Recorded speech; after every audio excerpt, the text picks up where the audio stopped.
American president Donald ટ્રમ્પની સરકાર હવે સ્ટુડન્ટ લોન માફ કરનારી સ્કીમને પોતાના ઇમિગ્રેશન એજન્ડાથી જોડી દીધી છે.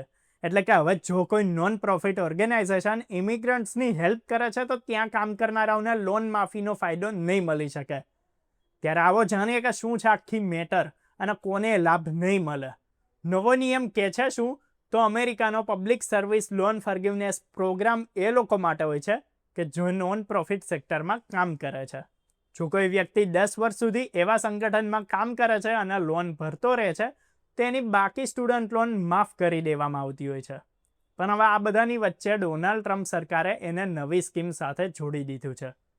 નવા નિયમ પ્રમાણે હવે કોઈ નોન પ્રોફિટ સંસ્થા ફેડરલ ઇમિગ્રેશન લોનું ઉલ્લંઘન કરવામાં મદદ કરે છે તો એ સંસ્થામાં કામ કરનારા કર્મચારીને લોન માફીનો ફાયદો નહીં મળી શકે. તેવામાં એ ક્યારથી લાગુ થશે, ક્યારથી એની અસર થશે તો તમને કહી દઈએ કે આ નવા નિયમ જુલાઈ 2026થી લાગુ કરવામાં આવશે.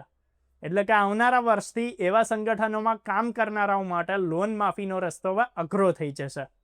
એવામાં ડોનાલ્ડ ટ્રમ્પનું એની પાછળનું લોજિક શું છે એ પણ તમે જાણી લો. ટ્રમ્પ એડમિનિસ્ટ્રેશનનું એના પર કહેવું છે કે ફેડરલ પ્રોગ્રામનો ઉપયોગ કોઈપણ રીતે ઇલીગલ ઇમિગ્રેશનને પ્રોત્સાહન આપવા માટે ના થવો જોઈએ.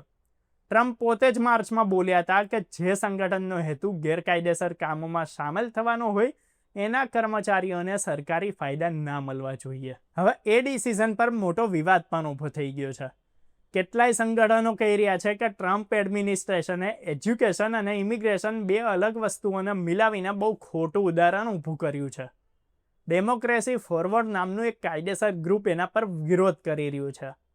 એમનું કહેવું છે કે એને કોર્ટમાં ચેલેન્જ આપવાના છે અને એના લીધે જે એજ્યુકેશન ડિપાર્ટમેન્ટની પણ સફાઈ સામે આવી જ ગઈ છે એ જોઈએ તો ભાઈ જે સંસ્થાઓ ઇમિગ્રન્ટ્સના હકના કામ કરે છે અથવા કોર્ટમાં એમનો કેસ લડે છે એમને આ નિયમથી બહાર નહીં કરવામાં આવે.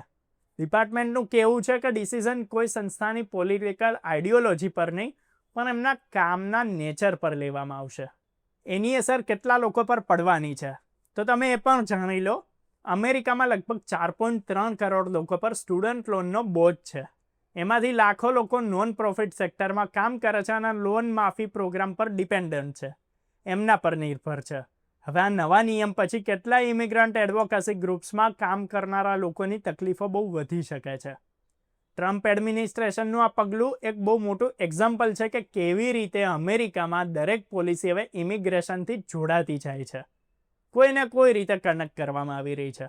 ક્યારેક વિઝા, ક્યારેક ગ્રીન કાર્ડ અને હવે સ્ટુડન્ટ લોન એટલે દરેક જગ્યાએ ઇમિગ્રન્ટ્સને લઈને કડકાઈ ક્લિયરલી બતાવવામાં આવી રહી છે. જો 2026માં નિયમ ખરેખર લાગુ થઈ ગયો તો એની અસર ખાલી ઇમિગ્રેશનથી જોડાયેલા વર્કર્સ પર જ નહીં પણ એ હજારો અમેરિકન્સ પર પડવાની છે કે જે નોન પ્રોફિટ સેક્ટરમાં સમાજ સેવા માટે કામ કરે છે.